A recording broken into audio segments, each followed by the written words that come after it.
Ngayon po umaga, pag-uusapan po natin ang Kingdom Manual. Napagpasya po ito sapagkat nagkalat po sa social media ang mga deceiving preacher o mga deceiving pastor o mga impostor na tinatawag ng Bible. Na kung saan sila nagpipreach at mga mali ang aral na tinatawag. So, ang pinakamabilis na gamit po ngayon ng Diablo ngayon, hindi po yung preaching sa loob ng simbahan. O doon sa mga tinatawag na Bible study o ano man yun, mga self-group yun. Ang pinakamabilis ngayon na gamit ng kaaway o ng niseta ng Diablo para mas maraming mailigaw ay social media. Kaya nga po, tinapatan po natin yan. Pumasok po tayo ng social media para lamang magkaroon po ng panglaban doon sa mga kumakalat ng mga guro na tinatanggap ng mga tao. Lalo na po ngayon mga tao ngayon na mahilig mag-search sa internet. Napakarami po ang mga false teaching, even yung mga Bible pinapalitan po nila. Mayroon po silang sariling Bible na tinatawag, na kung saan sinisira po nila yung totoong Bible. At dahil dyan, yung totoong Bible ay nawawalan ng halaga at pati yung pangalan ng Panginoon Jesus, sinisira po nila. So yan po, alam ko, sapagkat ako din po ay mula dyan, dahil ako po ay mayroong po ang mga Bible na Hebrew Bible o merong tinatawag na interlinear Bible, yung Hebrew, Greek, English Bible. Kaya napilitan po akong ilabas po niyon. Kasi yung mga word na napakahalagang ipinupos ng mga maling guro sa social media ay nagdadala po ng deception sa mga tao. Dahil dyan, marami po ang tumitigil sa paglilingkod sa Panginoon. Kasi ang unang sinisira na yung pangalan ng Panginoong Jesus, invented lang po yun ng Roman Empire. Yung church, sinisira ko nila yun sapagkat ang salitang church daw ay invented nila ng Roman Empire. At in so on, pati yung Bible, ayaw nilang paniwalaan itong Bible na ito na kung saan ay ito dapat ang binabasa. At higit sa lahat, marami po nagsali ng Bible na hindi po approved ng Bible Society. Ang Bible Society po sila po yung talagang lahat na nandoon ay pure na mga tagasalin ng talagang malinaw at maayos at meron pong tamang pagkakaliwat. Wala po. Meron po tayong mga Bible ngayon na mabibili na hindi po approved doon. Kaya mag-iingat po tayo. Kaya nga po, napakalago po ang intentional discipleship. Sapagkat doon lang po ito mapapakita. Now, kaya po ito napilitang ituro, katulad po ng hangarin po ni Judas, aklat ng Judas, ay si Judas po, hindi po si Judas Iscariote. Si Judas po ay nakapatid ni Lord Salaman na naging haligi ng simbahan ng Jerusalem noong bandang huli. Hindi pa niyo siguro na-encounter yan, pero sa mga susunod, mapapasa po niyo kapag nagdidipuson po kayo, nagbabasa na kayo ng Bible. At sumusunod na po kayo sa mechanics ng pinapagawa sa bawat isa. Now, makikita po ninyo dito, ay yung Kingdom Manual. Pag sinabi natin kasing manual, ito po yung dapat na tamang sinusundan. Di ba? Bumili ka ng motor, may manual na yun eh. Sa panlabas na nyo, pagka ikaw mekaniko, may manual ang makina. Sometimes, mayroong isang tao, sa Amerika, may isang tao na sila, ng sasakyan. Ang kanya pong sasakyan ay Ford. Tapos, hindi niya maayos, hindi niya mapaandar. May dumang pong nakakotse, nagal din ang kotse niya. Tinulungan siya, isang saglit lang umandar. Sabi niya, paano po niyo ginawa yun? Sabi niya, basahin mo, tinan mo nga yung sasakyan mo. Anong pangalan? Ford. O Ford. Ako si Ford. Ako yung may-ari ng Ford. Ako ang gumawa ng Ford. Kaya alam ko paano sila niya. So, nakakaalam na ng sira natin ang Diyos. At ang Diyos naglagay ng manual na pwede natin sundan sa lahat ng kailangan ng tao.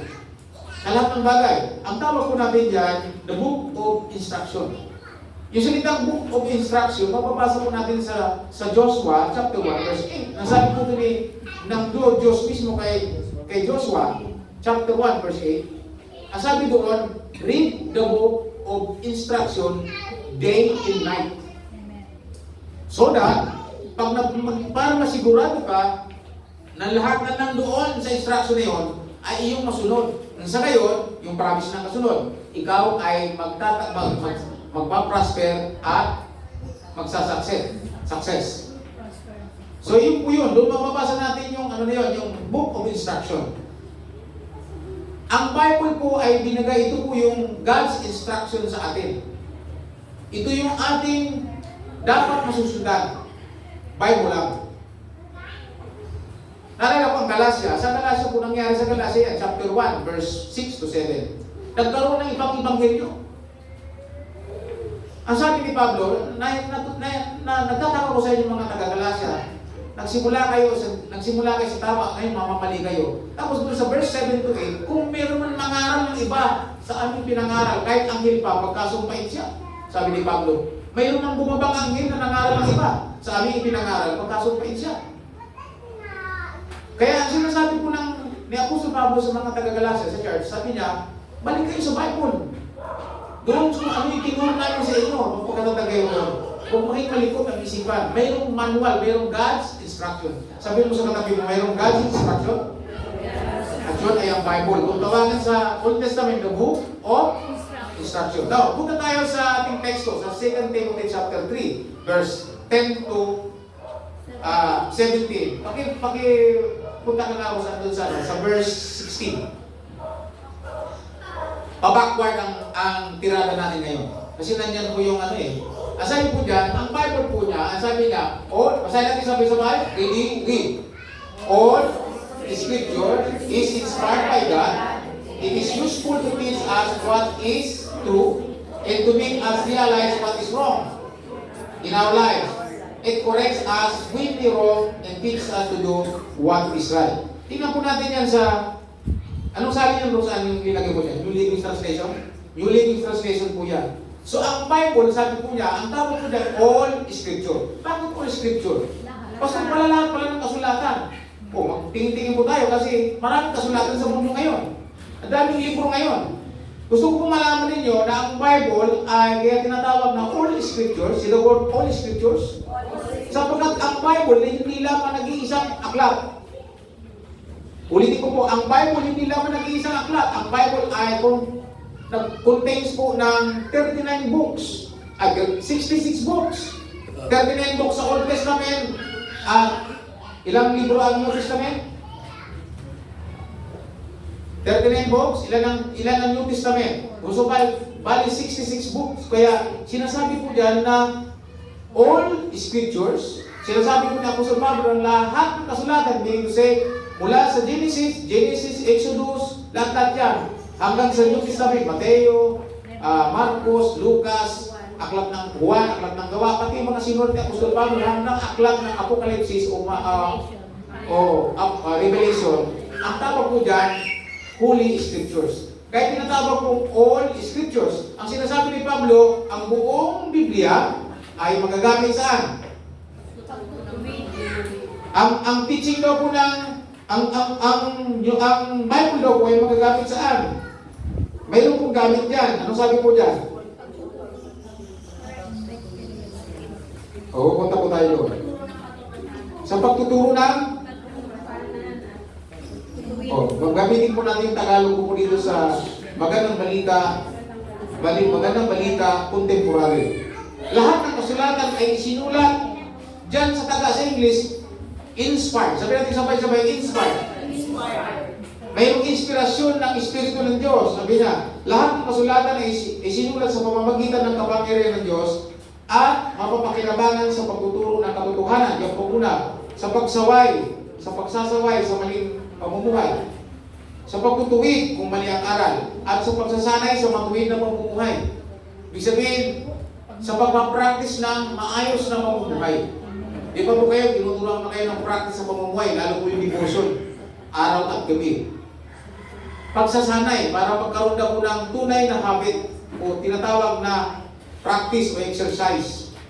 So, ang Bible po, yan ang kailangan ng tao. Kaya nga kung pag napunta ka ng magpa-ID ka, doon sa session to, magdadaan po natin yung the disciple in his Bible. Kami po mga kasama, kami po ay magpa-ID, session to po yun, the pastor in his Bible. Dapat ang pastor talaga mas maalam sa Bible. Hindi nag-aaral ng Bible, magsabado lang para mag-preach. O kaya nag-aaral lang Bible School, pagkatapos mag-aaral ng Bible School, hindi nagbabasa ng Bible, nakapokus na lang siya doon sa kung ano-ano niya matututunan lang. Kawawa ang simbahan.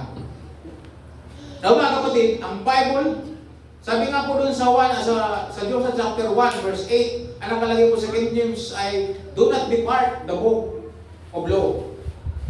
Sabi niya, ibig sabihin, do not depart, ibig sabihin, huwag itong mahiwalay sa'yo. Alam mo ba ninyo na ang teaching ng Bible ay napakaganda. Ang Bible ay lagi mong kasama. Lagi mong kasama. Dapat natutuwa ako sa mga mananampalataya na may daladalang Bible sa kanilang bag lagi. Kasi kung saan mo siya naroon, ang pinakalibangin niya talaga magbasa ng Bible.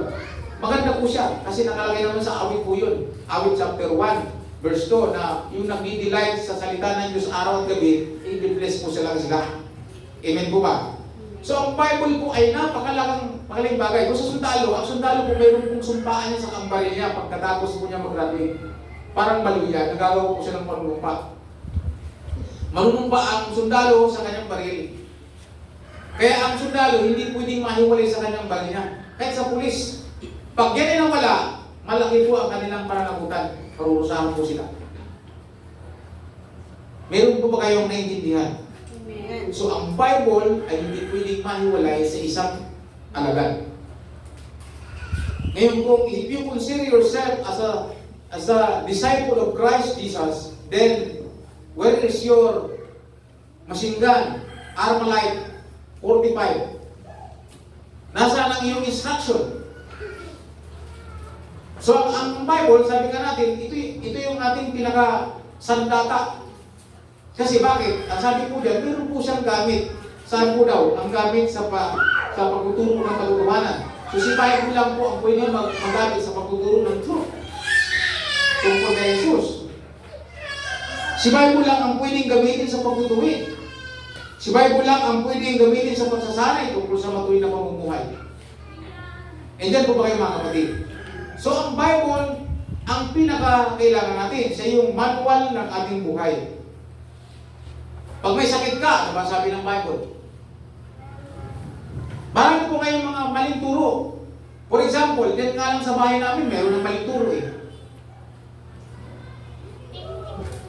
Sinasabi niya, kinabi ng tatay ko, ginagamit niya po yung Bible. Sabi niya, ano ba ibig sabihin ng Bible? Pag sinabi natin Bible, ang Bible ay from Genesis to Revelation. Ngayon, kung mayroon kang aral na hindi pinapaniwalaan, hindi mo totally pinaniniwalaan ng Bible. Amen? Gagamit din ang laman ng Bible, pero mayroon na hindi pinaniniwalaan sa Bible. Sapagkat yan ay, God's instruction yan. Tapos hindi dyan pwedeng bawas dagdag bawas. Nakalagay po sa aklat ng Revelation. Ang sino mong magbawas, ang sabi po doon sa Revelation, nabasa niyo na ba yun? Amen. Ay tatanggalan ng karapatan sa buhay na walang hanggan. Ang sino mong magdagdag, parusa. So diyan sa Bible, ang Bible, bawal bawasan. Ni isang aklat dito, bawal magbawas dagdag. Kung ano nakalagay dito, iyon na yun. Amen po ba? Marami ngayon nagtuturo ngayon na, sa pagbibigay, kontrobersyal yan. Meron naniniwala ang ikapo dapat ginagawa, meron naniniwala ang ikapo daw hindi na ginagawa. Samantalang turo ng Bible yun, prinsipyo ng Diyos yun, na dapat hindi na inaaral, kundi yun ay ina-apply na lamang. Amen po ba? So, ang Bible ay napakahalaga. Kaya, ano ko to, para wala po ta sa ating madisip. Ngayon, kung yung prinsipyo sinishare sa'yo, ano ba, may sabi sa'yo, sa church nyo, may maling aral na tinuturo dyan. Tawagin mo, saan ba, anong aral yun? Kung may alam ka sa Bible, nung sabi ko, hindi mali yung aral kasi nasa Bible. Ikaw, bakit mo sabing maling aral niya? Saan mo kinuha ang aral mo? Pag kinuha mo sa internet at galing sa Pagans research, ikaw ba ang nasa mali? Kung ang iyong tinatayuan galing sa internet at galing sa research ng isang pagado, ibig sabihin, isang hindi mananampalataya, ibig sabihin nun, siya ang deceive, hindi ikaw. Ang tanging basihan lang natin dito ay Bible. Nothing more, nothing less. The Bible only. So mga kapatid, napakahalaga, anong tamang basihan? Kapag ang pastor nagturo ng mali, dapat alamin natin. Nasa Bible ba ang kanyang tinuturo? Tama ba ang interpretation? Kasi may mga pastor ngayon nagtuturo na single out lang. Nagbasa ng kundi dito, tumalon doon, hindi binasa yung konteksto, yung buong laman. Kaya na makikita po nyo, may konteksto itong binabasa natin. From 10 to 11, 16. So ano daw po ang pakinabang? Sa verse 17, makilabas po saan? Sa verse 17, nakikita po natin dyan yung para maging handa sa lahat ng mabubuting gawa ang mga lingkod ng Diyos o naglilingkod sa Diyos. Sabi sa verse 17, God used it to prepare and equip His people to do every good work. Napansin niyo ba yung salitang equip? Nasabi ko dito, ginagawa po ito, ang salita ng Diyos, ang magagamit para daw ma-equip ang alin? Yung mga sumasamba sa Diyos. Sabi mo sa katabi mo, to equip. So ang God's Word, ang gamit para ma-equip ang isang tao para gumawa siya ng mabuti sa paglilingkod niya sa Diyos. Dito sa Tagalog, para maging handa sa lahat ng mabubuting gawa ang naglilingkod sa Diyos. Anong gamit? Word of God. The God instruction. Ay yung manual. Yung ating sinusundan. Ang tawag natin dito, the book of instruction. So all scriptures is useful. Ang lahat na nasa Bible. Walang labis, walang kulang. Kung ano nakasulat, nakasulat. Ang gagawin mo na lang, ipamumuhay na lang. Now, ang sabi ni Santiago, sa aklat ng Santiago, sino sa inyo ang mayroong karunungan? So, by the way, ano ba ang karunungan? Ano bang wisdom?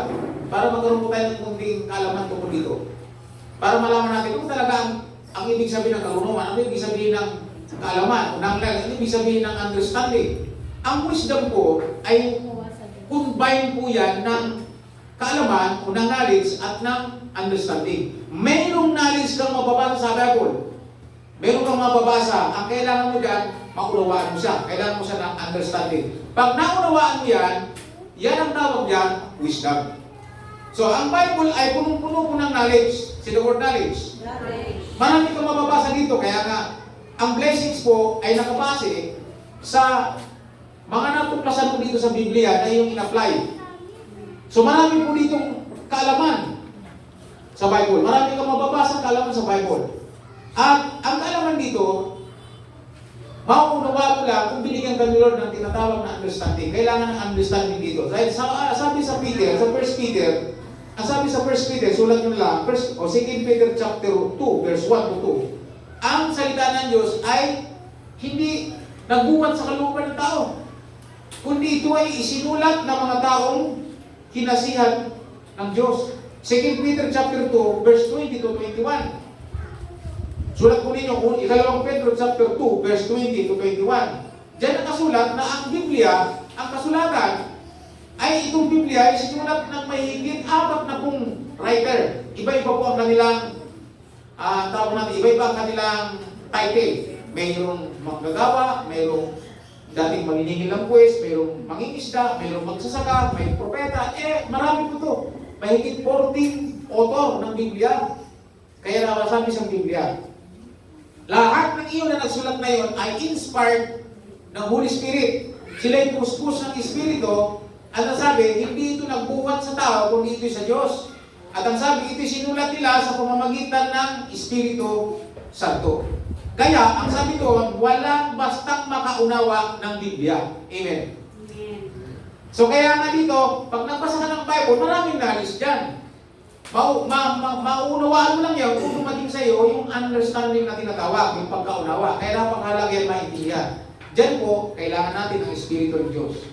At pagka yung kaalaman na nasa Bible, naunawaan natin, ang tawag po doon ay wisdom. Ngayon, ang sabi ni Santiago, sino sa inyo may wisdom? Sino may karunungan? Ang sabi po diyan, ipakita ito sa pamamagitan ng kanyang pamumuhay. Yan ang tunay na may karunungan. So, sino doon po may karunungan? Iba kasi may knowledge lang eh. Marami na sa social media, yung marami magagaling. At marami po silang nadadaya. Napapasunod nila sa kanilang gusto. Pero ang tamang pasyahan ay ito. Yung may dalang wisdom, yung may tutuong manual, may tutuong book of instruction sa kanyang buhay. Nagtataglay ng book of instruction. Siya yung may nasa tamang manual, ang sabi po dito. Kaya pangalaga po itong God's instruction, ang Bible. Malalaman daw po natin sa pamamagitan ng kanyang pamumuhay. Tingnan po natin yung tingnan natin yung verse 10.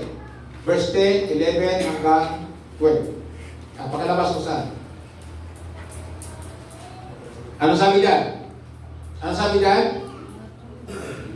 Sa verse 10, but you, Timothy, certainly know what I teach, and how I live, and what my purpose in life is. Pares ba? You know my faith, my patience, my love, and my endurance. Sa verse 11, you know how much persecution and suffering I have endured, who endured.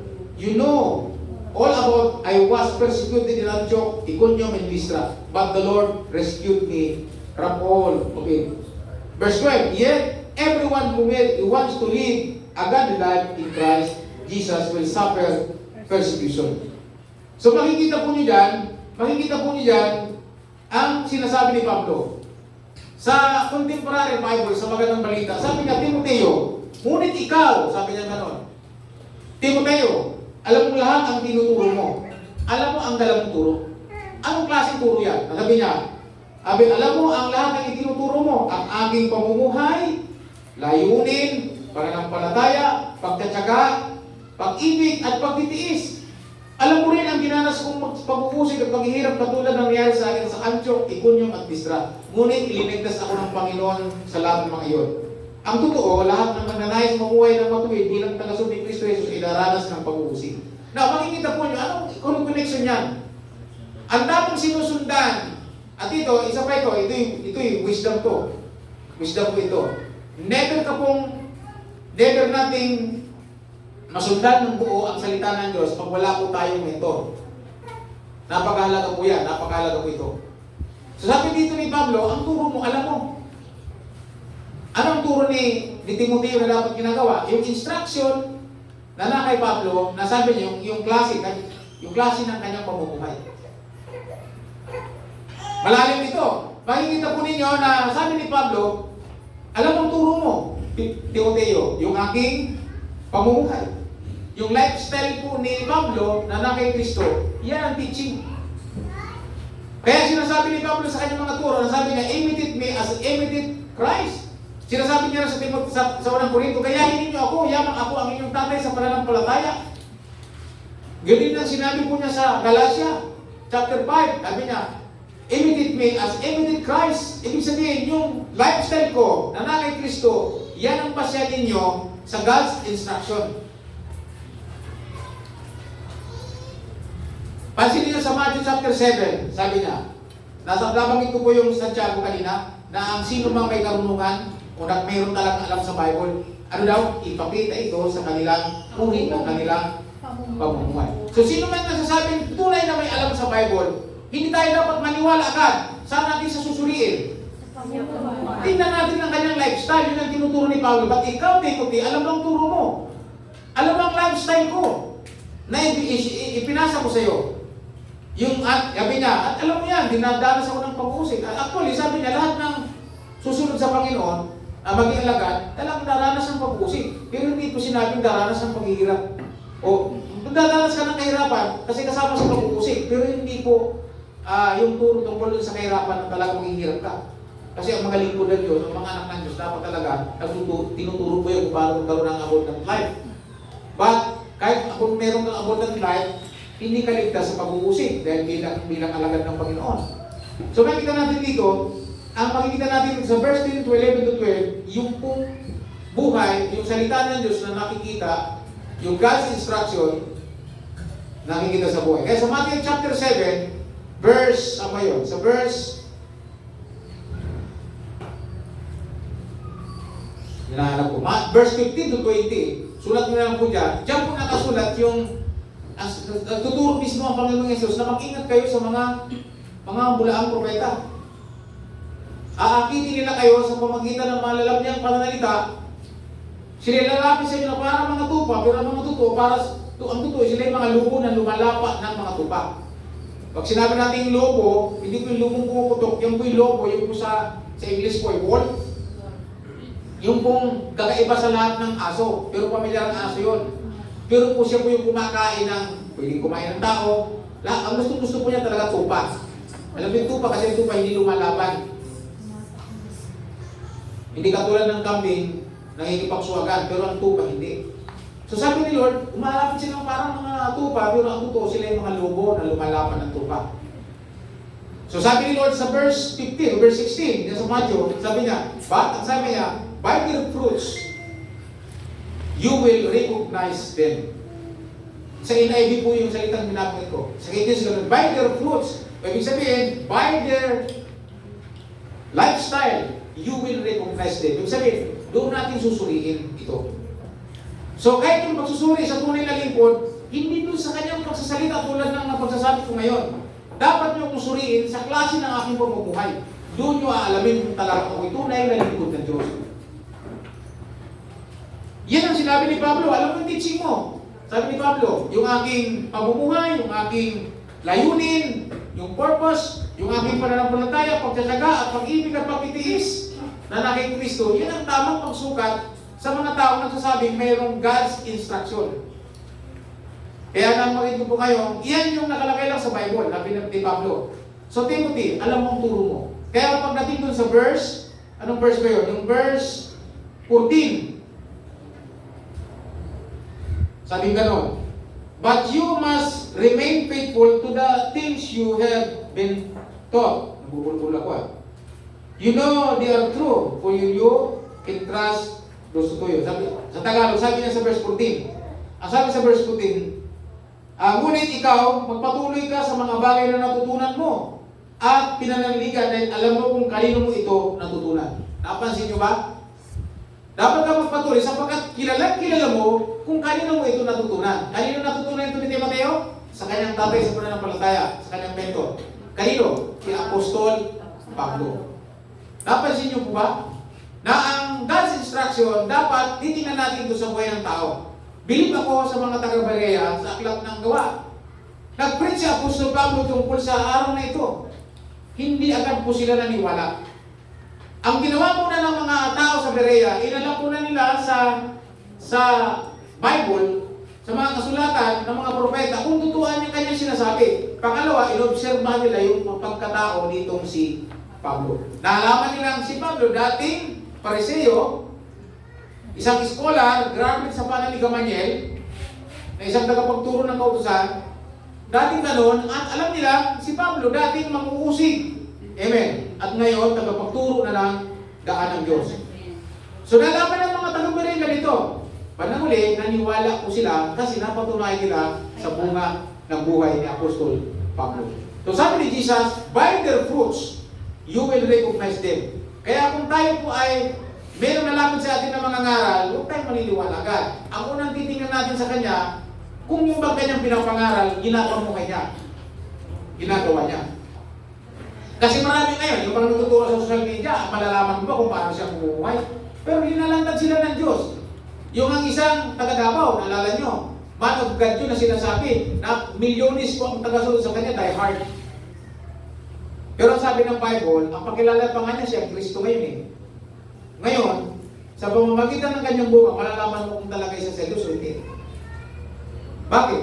Ngayon, hinahanting po siya, nahuli na yata. Ang kaso po, rape, pangmumulis siya, ano po ba? Ang daming kaso. So, anong sabi ng Bible? Sabi ng Panginoong Hesus sa chapter 7, ano sabi? Sa bunga ninyo sila makikilala. Kaya ako, bilang pastor, ang pagbabasihan po ninyo ng iyong pagsunod sa Diyos, kita namin kasi yan sa buhay namin, pastor. Kaya dapat ako magpakatino, araw at gabi. Kung sinasabi ko ako'y nagdidibusyon araw at gabi, dapat gawin ko po yun. At alam niyo dapat po yun. Kaya alam kung bakit nagsasaluwang ang ating devotion. Problem is, wala tayong internet na naman. Ewan ko anong nangyari. Dapat alamin. Kasi magpapagamit na tayo sa simbahan. Now, mga kapatid, tuloy tayo. Yan ang una. So, dapat maging ano po yan. Dapat may pagbabasihan. Kung susunod kayo sa instruction ng Diyos, meron kayong, dapat alam nyo kung ano ninyo natutunan. At yung nagturo sa inyo, dapat authenticated yung life na yung karunungan o yung galing sa manual, salita ng Diyos na tinuturo niya, prove sa buhay nito. So mga kapatid, ito yung pagbabasihan natin. Pag nangaral po akong ang utang ay kasalanan, ang pangungutang ay kasalanan, dapat makita sa aking buhay, Pastor, wala ka na pang utang. Hindi na po kami ngayon ang utang. Why? Because tuturo po kasi namin ito para magpalayan tayo ng Panginoon. Amen? Makalayan. Sino po gusto lumaya sa utang? Gusto nyo malaman, tuturo po natin yan. So, bago yun mangyari, dapat ako walang utang. Andiyan po ba kayo? Yan ang sinasabi ni Pablo. Sabi niya, bakit? Sabi ko, hindi na ako mangungutang ngayon. Kasi naturo ng pastor galing sa Biblia. At yung pastor ko, hindi na rin nangungutang. Nangingiram na lang. Anong magkakaiba ng utang sa kahiram? Anong utang? Anong pagkakaiba ng utang sa hiram? Ilagay ko niya. Anong pagkakaiba? Yung utang, yung utang, kung nangutang ka sa Bombay, may tubo. Sa hiram, wala. Susukulin mo kasi. Di ba? Atiging, mayroon nga ng Thailand. Kailangan mo pagtubukan yun. Susulit ko rin mamaya. Okay, may hiram. Sabi ko, Marlene, mayroon nga ng 30. Ibabalik ko lang mamaya. Utang ba yun? Hindi. Sa English po kasi, pag hindi natin inintindi sa English po yung lending, iba yung baro sa lending. Basta dapat, alam po ninyo ang prinsipyo, amen. Okay, lampasan po natin yan kasi may iba tayo ng topic. Nabanggit ko lang po yun. So yung halimbawa, yung modelo po ng nagtuturo o nagdadala ng salita ng Diyos, kung yung by biblical, scriptural o hindi. Kung yung ba talaga, nanggaling talaga sa Bible. Kasi mapuprove yun. Ano mapuprove yun sa kanyang pinapangaral? Sa manual. Yung kanyang buhay. Okay, sabihin natin na sabay-sabay, buhay. Nakabase po ito sa buhay natin. Now, pangalawa, pagdating po niyan sa verse 13, yan ang sinasabi ko kanina, verse 13. Yung daw pong masama, sabi niya, yung masama, lalong kapag-masama, yung masama ay manlilin lang, at yung sila means din lang, sila manibisip. So kaya yung mga taong malikot, ang pag-iisip, pag tumigil po sa pag-aaral ng Bible at naghanap pa ng kung ano-ano, na parang pwedeng dumagdag. Actually, wala na pong iba, Bible lang. Minsan nga po, meron yung naalala ko po yun sa Malini, pag bagong-bago po ako nun eh. Bago na si Jun noon, sabay lang kasi halos kami dito. Sa church, yung kakabi namin simbahan, pinuntahan po ng yung pong mga kurbatang, mahaba ang damit, tapos may kasamang Amerikano. Opo. Okay. Nakipag-diskusyon po doon sa mga pastor doon. Pinagtulong-tulungan na lahat ng mga pastor. Hindi kaya. At binabalik-balik lang, tapos sasabihin, hindi po talaga ito po, another testament po ito ng Panginoong Kristo. Meron na nga Bible. Ang Bible, Old and New Testament lang. Wala na pong another testament. Ibig sabihin, para sa iyo, kulang pa ito. Itong Old and New Testament. At pinasabihan mo pang mayroon pang another testament. O parang yung mga mababasa sa internet na another source daw ng Bible. Saan mo mabasa sa Bible yan? Ang sabi, sapat na nga itong 36 books na ito eh. Ang sabi, magbawas nga ito, may kasalanan na eh. Dadagdagan mo pa. Naalala ko tuloy yung kinakapatid ko, mahilig sa debate. Bago-bago. Mahilig sa debate. Kaklase ko sa training Bible School. Alam niya, ang Galatians chapter 1, verse 6 to 7. Makisaw-saw nga po, pwede pa makisali. Sabi, ikaw pa, dumagdag ka pa. Doon po umalis ng walang paalam yung mga gano'n ng mga nakakurpatan. Sabi dito, ang mag-preach ng another testament, sabi niya, ano sabi? Pagkasumpay. Pagkasumpay daw kayo. Nagdadagdag kayo ng testament. At sabi dito, tapos biglang binitbit yung mga portfolio, sabay tumalikod. Habang tumatalikod, sinusundan pa. Pagkasumpay kayo, maging anghel pa. Sabi niya, may anghel kayo eh. So walang paalam. Tuwang-tuwa yung mga tao. Sabi niya, ano naman pinatuwa niyo doon? Hindi naman naligtas yung tao. Pero ang maganda dito, na-present nila yung truth na wala nang another testament. Sabi mo sa katabi, wala na. Ang Bible ay sapat na. Actually, sabi ng Panginoon sa chapter 8 ng Gawa, ng Awan, sabi niya, verse 44, ang sabi niya, may hahatol sa sino mo magtakwil sa akin dito sa lupa at hindi tumanggap. Ngunit ang hahatol sa kanya sa huling araw, ang Bible. Ang Bible sapat na kailangan natin. So kaya even po yung mga deceive, even sila, deceive din sila. Madadaya din po sila. Alam po ba ninyo na si Satanas ay hindi takot sa nalalaman natin sa Biblia? Hindi po siya takot sa nalalaman natin sa Biblia. Saan siya takot? Si Satanas, takot sa nalalaman, takot siya sa nalalaman natin sa Bible na ipinapupuhay natin. Yun ang kanyang kinakatakutan. So si Satan ay takot sa salita ng Diyos na ina-apply natin. Hindi siya takot doon sa marami tayong alam na hindi naman ina-apply. Nakangiti lang siya doon. Okay lang yan, magkaroon ka ng alam sa Bible. Pero, huwag mo lang ipapamuhay. Amen po ba? So, kaya nga ang blessings, the blessings is the product of obedience. So, kung alam ka nga lang, tapos hindi mo naman sinusunod, walang blessings. So, yung basis, makikita po natin. Sa verse 13 po yan ng Timoteo. Pagdating mo ng verse 14, sabi po dyan, ngunit ikaw, pagpatuloy ka, sabi mo sa katay, pagpatuloy ka. So magpatuloy ka sa mga natutunan mo at pinananaligan dahil alam mo kung kanino mo ito natutunan. Tuwa pa ako sa mentor ko kasi kung gusto mo malaman ito, subaybayan mo ang aking buhay. So lahat po ng mga kasama ko dinidisciple po niya, sinasama po niya, na-witness po nila yung buhay ng ating mentor. So, ako naman po, mini-mentor ko po kayo ang lahat sa atin para meron po tayong basihan ng ating pagsunod sa Panginoon bilang alagad. At ang salita ng Diyos lang yan. Walang labis, walang kulang. Meron kayong manual. Ngayon po, excuse me. Sino po sa inyo meron ng manual? Amen. Ako natutuwa po ako, si Christian, start na po siya mag-devotion may manual sa bumili ng Bible. Palabangan naman natin ang Panginoon. Hindi ko kayo bibilhan. Kasi pag binigay ko, hindi nyo pahalagahan. Ilalagay nyo lang yun sa Panginoon. Naalala ko pang isang pastor na nagbigay ng Bible doon sa isang senador. Nagbigay po siya ng Bible sa isang senador. At sabi, mahal na senador, ang Bible na ito, linagay ng education. Ang aklat na ito ay dadaling ka dito sa langit. Ngunit kung hindi mo ito babasahin at hindi mo ipapamumuhay nandito, dadaling ka ng aklat na ito sa impyerno. Kaya nagkaroon ng matindi pala itong aklat ito. According doon sa pastor na yun, mabasa ka. Ay tama pala, sabi po ng senador. Nabornagin po yung senador na Amerikano. Kasi doon niya nalaman, ang Bible pala, pag hindi mo binasa at pinamuhay, ano mangyari? Itong aklat mismo ang magdadala sa isang impyerno. Pero pag ito naman binasa mo at pinamuhay mo, dadaling ka nito sa langit, sa magandang buhay. So mga kapatid, napaghalagay po ito. So ngayon, ang isa pang gusto ko pong may paliwanag ay yung sa verse 15.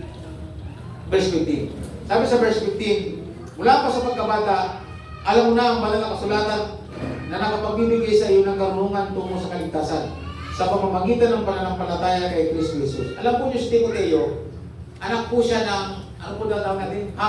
Upgrade po siya ng Greek sa kanang Hudyo.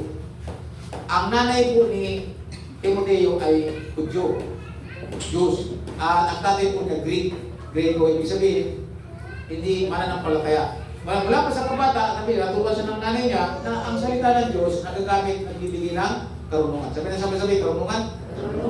Bakit? Pag nagbasa ka nito, at pinagkaloob mo kami ng understanding, ang tawag doon ay wisdom. So ngayon, ano sabi ni Pablo sa Korinto na sa aklat ng Roma sa Korinto na ang karunungan ng sanlibutan ito ay kamangmangan sa Diyos. So ano yung karunungan ng tanggap ng Diyos? O nga naman, kahit graduate ka ng kolehiyo, kung walang alam sa salita ng Diyos, ang tawag na doon kamangmangan. Sapagkat natutunan mo ay karunungan ng sanlibutan. Ano tawag yan? Worldly wisdom. So ano yung karunungan na galing sa Diyos? Yun yung kaalaman, nadagdagan ng understanding, yung kaalaman galing sa Bible na naunawaan mo, na ipinamuhay mo, ang tawag ay wisdom. Karunungan. Kaya nga sabi ni Santiago, ni Pablo, ni Santiago na sino sa inyo may karunungan, ipakita sa pamamagitan ng kanyang pamumuhay. So walang madadaya, mga kapatid. Walang madidisi. Kita kasi sa ating pamumuhay. Mga nagsasabing marunong, mayroong mga research. Huwag natin paniwalaan na kanyang tinuturo. Alamin natin sa buhay na kung ano nagbago. Ano na ba nangyari sa buhay? So lumago ka ba? Tingnan natin kung anong klaseng paglago yan. Amen po ba? Ngayon, alam na po natin na mayroong pinagbabasihan ang pagsunod sa salita ng Diyos. Meron tayong susuriin. Anong susuriin natin? Titingnan natin ang, di ba po mga kapatid, minsan, marami ngayon, mag-election na naman, maraming tatakbo. O hindi tayo maniniwala sa kanilang mga sinasabing mga propaganda. Ang alamin natin ang ano? Ha? Alamin natin ang buhay niya kung ginagawa ba talaga niya o hindi. Kasi mayroon dito ng salita na ako po ay isang mahirap. O naalala ko si Brother Jaime, isang mahirap na magaling magsalita. Sabi niya gano'n. So, hindi siya nadala. Alam niya eh. Magaling lang magsalita. Sabi niya. So, sa pagsunod sa kalooban ng Diyos, may basis. Anong basis dyan? Pag may narinig ka, ang titingnan mo sa kanya, hindi yung pinangangaral niya. Ang titingnan mo sa kanya, kung angkop ba sa buhay niya, yung pinangangaral niya. Binanggit ni Lord yan sa Matthew 23. Ang sabi ni Lord sa mga tao, gawin ninyo, sundin ninyo, ipamuhay ninyo yung sinasabi ng mga parasiyo at mga sandisyong turo. Pero huwag mong gagayahin ang kanilang pamumuhay. Sapagkat nangangaral sila na hindi naman nila ginagawa ang kanilang pinapangaral. Kaya bandang dulo sa mga talata, inatake ng Panginoon yung mga ganon. Mga religious leader, mga Paul, sabi niya mga parasiyo at parasi. Kayo yung mga, sabi niya, kawawa kayo. Shame of you. Sabi daw ng Panginoon. Kaya ang first rule, sabi mga pastor, bawal magturo kung hindi naman pinamumuhay. Halimbawa, yung pwede na akong speaker, ang topic hindi ko naman ginagawa, ba't ako magtuturo? Dulo ko lang natin ang sarili natin. No? Ay ngayon, speaker ako sa seminar, ang in-offer sa aking topic ay gano'n. Ay mahirap ko kasi bakit? Practice namin mag-asawa yun. Kaya practice namin sa church yan. So mga kapatid, napakahalaga ang book of instruction sa church, ang basihan, ang tawag natin, integrity o pamumuhay ng pinuno ng church. Pag mayroon ka na encounter na taong na nangangarap, sinisira ka at pinipilit ka, huwag kang mairita. Sagutin mo lang, pwede ko naman paniwalaan yan eh. Kaya lang, gusto kong makita muna sa buhay mo. Amen? Ito yung mag-uubos ko ng panahon. Di po ba? Halimbawa, may nag-graduate sa akin ng 101, intention discipleship. So wala muna tayong kung saan isang buwan kayong obserbahan kung yung naituro sa inyong ginagawa nyo. So pagkat, na kayo? First week na kayo ng October, ang inyong assessment. So isang buwan na, ang tawag doon? Isang buwan na observation. Kung yung pang naituro ay nasa sa buhay. Amen ko ba? So, the Bible is enough. Sapat ito. Huwag lilikutin ito. Huwag maghahanap ng ibang mga pwede, mga commentator, pero hindi yun. Sometimes, Pastor Oro, nagsalita, pinagalitan ko isang manggagawa sa amin. Kasi nung nagtuturo ng Sunday School, ang ginagamit komentaryo. Hindi yan ba lang ginagamit dyan? Pag-aral ka sa Bible, yun ang turo mo, hindi komentaryo kung sino-sino. Hindi mong alam kung anong klaseng buhay ng aklat na yan. So anong ibig sabihin niya?